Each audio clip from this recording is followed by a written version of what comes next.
नमस्कार, देवभूमि समाचार में आपका स्वागत है। आपके साथ मैं रीना झा बालियान। खबरों का रुख करेंगे, लेकिन उससे पहले एक नजर डालते हैं इस वक्त की हेडलाइंस पर।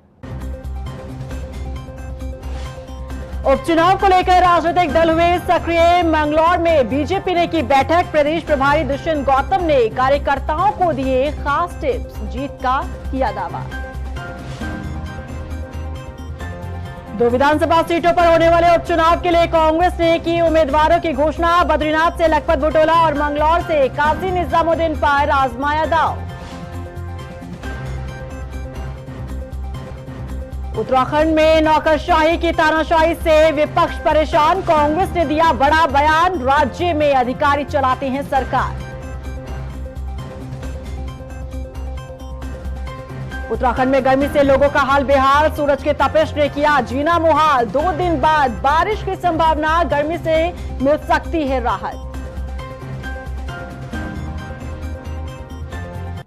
और चलिए अब बुलेटिन की शुरुआत कर लेते हैं। उत्तराखंड में 2 विधानसभा सीटों पर होने वाले उपचुनाव को लेकर राजनीतिक दल सक्रिय हो चुके हैं। रुड़की की मंगलौर विधानसभा के नारसन में बीजेपी उपचुनाव प्रबंधन समिति की बैठक का आयोजन किया गया, जिसमें प्रदेश प्रभारी दुष्यंत गौतम, प्रदेश अध्यक्ष महेंद्र भट्ट और हरिद्वार सांसद त्रिवेंद्र सिंह रावत पहुंचे और उपचुनाव में जीत का दावा किया। साथ ही कार्यकर्ताओं को भी टिप्स दिए। प्रदेश अध्यक्ष महेंद्र भट्ट ने कहा कि मंगलौर की जनता विकास चाहती है और विकास के नाम पर वोट करेगी।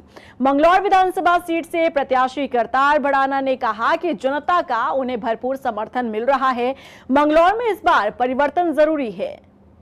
चुनाव में प्रत्याशी घोषित हो चुके हैं और हमारा संगठन बूथ स्तर तक का संगठन है। ये सब बूथ स्तर के कार्यकर्ताओं के साथ संपर्क यथाशीघ्र बने। और पिछले अभी जो लोकसभा चुनाव था 132 में 47 बूथ हम जीते हुए हैं।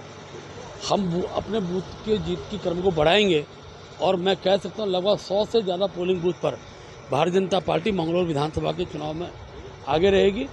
और क्योंकि मंगलौर की जनता विकास चाहती है और केंद्र में सरकार, राज्य में सरकार, इसलिए मंगलौर की जनता भी विकास के लिए ही मतदान करेगी। और मैं विश्वासपूर्वक कह सकता हूँ इतिहास बदलेगा और भारतीय जनता पार्टी प्रचंड मतों से मंगलौर की सीट जीतेगी। और ये मेरा सौभाग्य है कि वो सारे नेता सबको वोट देने के लिए ही नहीं, वो ये बता के गए कि भैया करतार सिंह जीते, कोई और जीते, लेकिन पार्टी जीतनी चाहिए। हमारे जीतने और हारने से फर्क नहीं पड़ेगा, लेकिन अगर मोदी जी की सरकार में कोई सरकार का नुमाइंदा हारता है ना, तो वो हमारे लिए शर्म की बात है। वहीं उपचुनाव के लिए कांग्रेस ने भी बद्रीनाथ और मंगलौर विधानसभा सीट पर उपचुनाव के लिए प्रत्याशियों के नाम का ऐलान कर दिया है। लखपत बुटोला को पार्टी ने बद्रीनाथ सीट से प्रत्याशी बनाया है, जबकि काजी निजामुद्दीन को मंगलौर सीट पर उतारा है। वहीं बीजेपी ने भी बद्रीनाथ और मंगलौर विधानसभा उपचुनाव के लिए प्रत्याशियों की नाम की घोषणा वो पहले कर चुकी है। अब सत्ता पक्ष और विपक्ष के उम्मीदवार मैदान में आमने सामने आ गए हैं। अखिल भारतीय राष्ट्रीय कांग्रेस ने आज अपनी लिस्ट जारी कर दी है। बाई इलेक्शंस में मंगलौर सीट से काजी मोहम्मद निजामुद्दीन जी को और बद्रीनाथ सीट से लखपत सिंह बटुला को अपना उम्मीदवार कांग्रेस ने आज घोषित कर दिया है। आदरणीय काजी मोहम्मद निजामुद्दीन जी 19 तारीख को अपना नॉमिनेशन फाइल करेंगे और लखपत सिंह बटुला बद्रीनाथ सीट में अपना नॉमिनेशन 21 तारीख को फाइल करने जा रहे हैं। इस बार लोकसभा चुनाव के परिणाम देखकर जहां सभी सियासी दल संतुष्ट नजर आ रहे थे, तो वहीं एक बार फिर ईवीएम पर सवाल खड़े होने लगे हैं। अब किसने उठा दिए हैं ईवीएम पर सवाल, देखिए इस रिपोर्ट में। पहले लोकसभा चुनाव परिणाम ने किया संतुष्ट, अब ईवीएम देने लगी कष्ट। फिर उठने लगे ईवीएम पर सवाल, अब किसने मचाया बवाल। इस बार हुए लोकसभा चुनाव के नतीजों से जहां विपक्ष भी संतुष्ट नजर आया, तो वहीं प्रधानमंत्री नरेंद्र मोदी ने तीसरी बार शपथ लेने से पहले ईवीएम का भी जिक्र अपने भाषण में किया। इस बार विपक्ष ने ईवीएम को लेकर सवाल नहीं उठाया, लेकिन सोशल मीडिया प्लेटफॉर्म एक्स के सीईओ एलन मस्क के द्वारा ईवीएम पर सवाल उठाए जाने के बाद राहुल गांधी ने भी ईवीएम की पारदर्शिता के विचार का समर्थन किया है, जिसका पूरी कांग्रेस भी समर्थन करती दिख रही है। देखिए, भारतीय जनता पार्टी सच को स्वीकार नहीं करना चाहती है और ईवीएम का मामला टेक्निकल विषय है। और आप देखिए, जब तकनीकी चीज़ें सामने आ रही हैं। महाराष्ट्र में आप देखिए कि एक जो लोकसभा के प्रत्याशी थे, ईवीएम जो है उनके रिश्तेदार के उससे जो है मोबाइल से जुड़ी हुई पाई गई। और एलन मस्क जो दुनिया के सबसे बड़े टेक्नोक्रेट हैं, जो फेसबुक और इसके तमाम जो है मालिक हैं, इतने बड़े आदमी कह रहे हैं कि ईवीएम है जो है हैक की जा सकती है। तो भाजपा के जो दावे हैं वो धरातल से मैच नहीं खा सकते। तमाम जो है आशंकाएं बार बार उठ के खड़ी हो रही हैं। तो निश्चित तौर पर दाल में कुछ न कुछ काला है और चुनाव आयोग और सरकार को इस बात को मानने में क्या दिक्कत है। कांग्रेस जहां राहुल गांधी के बयान का समर्थन करते हुए ईवीएम पर सवाल खड़े कर रही है, तो वहीं सवाल ये भी उठ रहे हैं कि इस बार चुनाव परिणाम के बाद ईवीएम पर जब सवाल नहीं खड़े किए गए तो अब आखिर क्यों। इसे लेकर कैबिनेट मंत्री गणेश जोशी का कहना है कि ईवीएम में कोई छेड़खानी नहीं हो सकती और निर्वाचन आयोग के द्वारा ऐसे आरोपों को बार बार खारिज किया जाता है। ईवीएम में यदि कोई गड़बड़ी होती तो बीजेपी की 400 पार सीटें आती। अगर ईवीएम गलत थी तो जिन राज्यों में कांग्रेस जीती या जिन सीटों पर जीती तो उनको ईवीएम पर करते हुए बैन कर देना चाहिए। एक तरफ तो आप कहते हैं कि साहब जहाँ पर ठीक हुआ और वहीं अपनी सुविधा के अनुसार आप उस प्रकार की बयानबाजी करते हैं, ये ठीक नहीं है। और ईवीएम पर अगर जो शक कर रहे कंट्रोल होता तो भारतीय जनता पार्टी की 400 सीटें आ जानी चाहिए थी। इसलिए ईवीएम पर उंगली उठाना उचित नहीं है और चुनाव आयोग ने बाकायदा इसका एक जवाब दिया है। इसलिए मैंने कहा कि और राहुल गांधी के वक्तव्य पर मैं टिप्पणी करना में हम उचित भी नहीं समझते हैं। फिलहाल ईवीएम पर एक बार फिर से सवाल खड़े हो रहे हैं। कांग्रेस ईवीएम को लेकर शक जाहिर कर रही है, लेकिन यही कांग्रेस अपने चुनाव परिणाम को लेकर गदगद नजर आ रही थी। फिलहाल देखना होगा कि ईवीएम पर छिड़ी ये रार आखिर कब तक जारी रहती है। लोकसभा चुनाव परिणाम को देखने के बाद जहां इंडिया गठबंधन मजबूत नजर आया, तो वहीं अब उत्तराखंड के कांग्रेसियों में एक नई ऊर्जा देखने को मिल रही है। प्रदेश में चल रही एक तरफा कार्रवाई और मनमर्जी से लिखे जा रहे फर्जी मुकदमा को लेकर अब विपक्ष नौकरशाही की तानाशाही से परेशान होकर धामी सरकार को घेरने की तैयारी में है। क्या है ये पूरा मामला, इस रिपोर्ट से समझिए। नौकरशाही की तानाशाही से परेशान कांग्रेस, सरकार को घेरने की तैयारी में विपक्ष, कांग्रेस में दिख रहा नया जोश। लोकसभा चुनाव के परिणाम आने के बाद जहां भारतीय जनता पार्टी चिंतित है, तो दूसरी ओर इंडिया गठबंधन में एक नई ऊर्जा देखने को मिल रही है, जिसका असर उत्तराखंड की कांग्रेसियों में भी देखा जा रहा है। जहां कांग्रेस लंबे समय से जनहित मुद्दों पर खामोश बैठी थी, तो वहीं अब नौकरशाही के तानाशाही रवैये से उग्र हुई कांग्रेस धामी सरकार के रिमोट कंट्रोल नौकरशाही की बात कर रही है। कांग्रेस प्रदेश अध्यक्ष करण माहरा ने सीधे तौर पर मुख्यमंत्री पुष्कर सिंह धामी पर हमला बोला है। उन्होंने प्रदेश में नौकरशाही के हावी होने की बात कही है। दुख इस बात का है कि बीजेपी का मुख्यमंत्री सरकार नहीं चल रहा। आज 2 अधिकारी इस राज्य को चला रहे हैं और उन अधिकारियों के दोनों के काम ऐसे हैं, सुंदरम सुंदरम पांडेयम पांडेयम चल रहा है। तो ये जो चीज़ें चल रही हैं, इससे राज्य को लगातार नुकसान हो रहा है। जिस तरीके से पुलिस वीआईपी को एक कमरे को बता देती है ये जगन हत्याकांड के बाद, और सुंदरम सुंदरम पांडेयम पांडेयम जो चल रहा है, ये जो है राज्य को खोखला कर रहा है। जो कांग्रेस नेताओं की ओर से इन बयानों के कई मायने निकाले जा रहे हैं। हालांकि सत्ता पक्ष ने विपक्ष को गंभीरता से नहीं लिया। सत्ता पक्ष का कहना है कि कांग्रेस जनता में भ्रम फैला रही है। कांग्रेस पति भ्रम का शिकार है, कांग्रेस गलतफहमी की शिकार है। जैसे 2024 के चुनाव में कांग्रेस भारी गलतफहमी की शिकार थी, जनता ने उस गलतफहमी को दूर किया और जनता का मैंडेट जनता ने दिया है उत्तराखंड में 500 सीटें जिताने का, उससे इन सब प्रकार की जो धारणाएं हैं जो कांग्रेस बनाने का प्रयास करती है वो धूल दूसरित हुई हैं। निश्चित तौर पर पुष्कर सिंह धामी जी के नेतृत्व में सरकार बहुत तेजी से विकास के विषयों को आगे बढ़ा रही है। बहरहाल उत्तराखंड कांग्रेस जनहित मुद्दों को लेकर बीजेपी को घेरने में लगी है और नौकरशाही के तानाशाही रवैये को खत्म करने के लिए कांग्रेसियों ने अब मोर्चा भी खोल दिया है। ऐसे में देखना होगा कि कांग्रेस की इस नई ऊर्जा का क्या असर पड़ता है।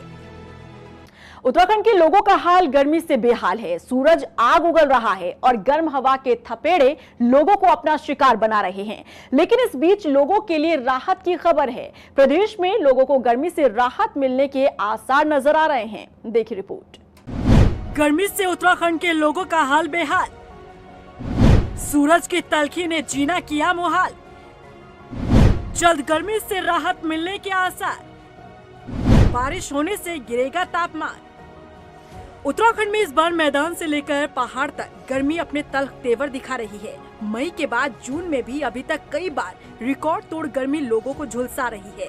लेकिन इस बीच राहत मिलने के आसार नजर आ रहे हैं। मौसम विभाग के मुताबिक 2 दिन बाद प्रदेश भर में गर्मी से राहत मिलने के आसार हैं। पर्वतीय जिलों के साथ मैदानी इलाकों में भी तेज बारिश होने की संभावना है। अगर ऐसा होता है तो तापमान में कमी दर्ज की जाएगी। मौसम विभाग के मुताबिक 2 दिन बाद प्रदेश भर में तेज बारिश हो सकती है, जिसके बाद तापमान में गिरावट दर्ज की जाएगी। उत्तरकाशी, रुद्रप्रयाग, चमोली, बागेश्वर और पिथौरागढ़ जिले में कहीं कहीं गर्म हवा चलने का येलो अलर्ट जारी किया गया है, जबकि अन्य जिलों में गर्म हवा चलने का ऑरेंज अलर्ट जारी किया गया है। देहरादून में बीते कुछ दिनों में अधिकतम तापमान 40 डिग्री के पार रहा। बीते दिन भी 42.8 डिग्री तापमान दर्ज किया गया। इस बार उत्तराखंड में गर्मी ने अपने पुराने सारे रिकॉर्ड तोड़ दिए हैं। 157 साल का रिकॉर्ड भी टूटा है। सूरज की तलखी ऐसी कि दिन रात गर्मी से लोगों का हाल बेहाल है। लेकिन मौसम विभाग ने 2 दिन बाद तेज बारिश की संभावना जताई है। उम्मीद है कि जल्द बारिश हो ताकि लोगों को गर्मी से निजात मिल सके। राजधानी देहरादून के नेहरू का ग्राम क्षेत्र में एक व्यक्ति ने आवेश में आकर 3 लोगों पर जानलेवा हमला कर दिया, जिसमें से 2 गंभीर रूप से घायल हो गए और एक व्यक्ति की मौत हो गई।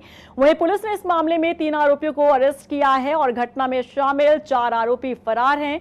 बताया जा रहा है कि एक पैसों के लेन देन के मामले में ये गोलीकांड हुआ है। इस घटना के बाद से कानूनी व्यवस्था पर भी सवाल खड़े हो रहे हैं। स्थानीय लोगों ने भी हंगामा किया, जिसके बाद मौके पर पहुंचे विधायक उमेश राव ने किसी तरह लोगों को समझाकर मामले को शांत कराया। है कि रात की घटना है।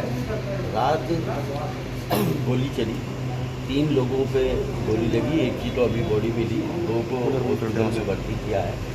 हमारा ये कहना है कि जो यहाँ पर क्षेत्र में नासूर बन गए, ये जो ब्याज वगैरह के काम करते हैं और उससे जनता का उत्पीड़न करते हैं, इन पे अंत लगना चाहिए। 10:30 बजे सूचना प्राप्त हुई थी पुलिस को कि डोभाल चौक के पास कोई फायरिंग की घटना हुई है और इसमें 2 लोग इंजर्ड हुए हैं। जिस इंजर्ड को तत्काल अस्पताल, जो उनके जानने वाले थे, तत्काल ले गए। यहाँ पर पुलिस भी पहुँच गई थी। समझ जानकारी से पता चला कि जो अभियुक्तगण थे जिनके द्वारा फायर किया गया, वो एक कार से, जो कार नंबर दिया गया था वहाँ पर, उस कार से फरार हो गए। चूँकि सूचना तुरंत फ्लैश हुई थी तो उस कार का ट्रेस आउट किया गया। जो कार आशारूढ़ी बैरियर तोड़ने के बाद आगे पुलिस पर रोकने के दौरान वो जंगलों में भाग गए थे। तो उसकी कॉम्बिंग लगातार की गई और अभी तक वो उनकी अरेस्ट नहीं हो पाई। लोहाघाट की प्रसिद्ध कोली झील का दीदार करने के लिए सैकड़ों की संख्या में पर्यटक यहां पहुंच रहे हैं, लेकिन झील क्षेत्र में मूलभूत सुविधाओं का अभाव होने पर पर्यटकों को भारी परेशानियों का सामना करना पड़ रहा है। पर्यटकों की माने तो पार्किंग समेत खाने पीने की समस्या है। जाम के झाम से लोगों को जूझना पड़ रहा है। लोहाघाट चंपावत जिले में जो लोहाघाट के अंदर एक कोली ढेक झील है, यहाँ पे काफ़ी संख्या में अभी पर्यटक आ रहे हैं, पर यहाँ पे सुविधाओं का बहुत अभाव है। खासकर पार्किंग की कोई व्यवस्था नहीं है, महिलाओं के लिए कोई जन सुविधा नहीं है, पानी की वहाँ पीने की कोई व्यवस्था नहीं है, जिस कारण पर्यटकों को बहुत परेशानी का सामना करना पड़ रहा है। और यहाँ पर रहने के लिए भी बहुत समुचित व्यवस्था नहीं की गई है। पंजाब से रीठा साहिब गुरुद्वारे के लिए दर्शन को जा रहे 62 सीटर 5 बसों को पुलिस ने लोहाघाट में रोक दिया, जिस कारण तीर्थ यात्रियों को लगभग घंटों लोहाघाट बस स्टेशन पर इंतजार करना पड़ा। पुलिस प्रशासन के इस रवैये पर सिख श्रद्धालुओं ने नाराजगी जाहिर की है। तहसीलदार लोहाघाट जगदीश सिंह नेगी ने बताया कि रीठा साहिब मार्ग में सिर्फ 38 सीटर बसों को ही परमिट दिया गया है। सड़क संकरी होने की वजह से लंबी बसों की दुर्घटनाग्रस्त होने की संभावनाओं को देखते हुए लंबी बसों को इस मार्ग से प्रतिबंधित किया गया है। बहुत बड़ी है और रूट हमारा बहुत सिंगल रूट है, तो किसी आशंका की बस रुकी है कि कहीं कोई घटना हो ना हो, इसलिए हमने इनके लिए रोडवेज की बस और छोटी गाड़ियां कर दी गई है और इनको सकुशल हम यहाँ से भेज रहे हैं, जिससे कि इनकी यात्रा सकुशल रहे। और तहसील खन्ना से हमारे पास ये वी आर पिलीग्राम्स हम नानक मत्ता साहिब गुरुद्वारा साहब से आ रहे हैं। अभी रास्ते में अभी हमें यहाँ पर लोघाट में आकर हमें ये वर्बली बताया गया, नॉट इन रिटन फॉर्म, कि यहाँ पर ये बड़ी बस है, ये अलाउ नहीं है कमेंसिंग फ्रॉम 3 जून। लेकिन उसके पास हमें तो रिटन ऑर्डर तो अभी तक किसी ने नहीं बताया। और फिर हमें बोला गया कि अभी आपकी ये गाड़ी नहीं जाएगी, आप अपने बिहाफ पर अपने एंड पर कोई व्यवस्था कर लो। यहाँ पर किसी वैरी पर हमें किसी ने ना ही तो रोका, ना ही हमें किसी ने वर्बली बताया। लक्सर पुलिस ने बीते दिनों क्षेत्र में एक ज्वेलर और फाइनेंस कर्मी के साथ हुई लूट की घटना को अंजाम देने वाले 3 आरोपियों को गिरफ्तार कर लूट की घटना का पर्दाफाश किया। एसपी देहात स्वप्न किशोर सिंह ने बताया कि 18 मई को लक्सर क्षेत्र में लूट हुई थी, जिसमें बदमाश जेवरात और नकदी लूट कर फरार हो गए थे। वहीं 20 मई को भी एक फाइनेंस कर्मी के साथ पैसे और मोबाइल फोन की लूट की घटना को अंजाम दिया गया था। 18 मई को एक ज्वेलर रोहित सैनी के साथ लूट की घटना हुई थी, जिसमें जेवरात और नकदी आदि लूटे गए थे। 20 मई को गजेंद्र सिंह नामक व्यक्ति के साथ जो फाइनेंस कर्मी थे, कलेक्शन के रुपयों की लूट की गई थी, साथ ही टैब वगैरह भी लूटे गए थे। इस घटना में लगातार एसएसपी सर के द्वारा टीमें गठित कर इन पूरी घटनाओं के अनावरण हेतु लगातार प्रयास करने के निर्देश दिए गए थे।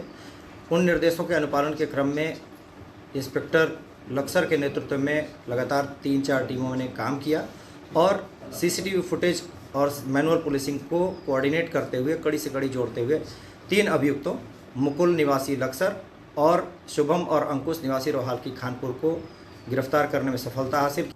और इसी के साथ फिलहाल इस बुलेटिन में बस इतना ही, लेकिन चलते चलते एक नजर डालते हैं इस वक्त की हेडलाइंस पर। उपचुनाव को लेकर राजनीतिक दल हुए सक्रिय। मंगलौर में बीजेपी ने की बैठक। प्रदेश प्रभारी दुष्यंत गौतम ने कार्यकर्ताओं को दिए खास टिप्स, जीत का किया दावा।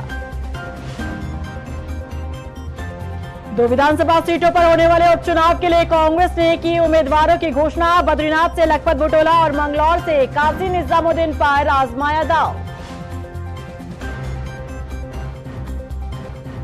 उत्तराखंड में नौकरशाही की तानाशाही से विपक्ष परेशान। कांग्रेस ने दिया बड़ा बयान, राज्य में अधिकारी चलाते हैं सरकार। उत्तराखंड में गर्मी से लोगों का हाल बेहाल। सूरज के तपिश ने किया जीना मुहाल। 2 दिन बाद बारिश की संभावना, गर्मी से मिल सकती है राहत।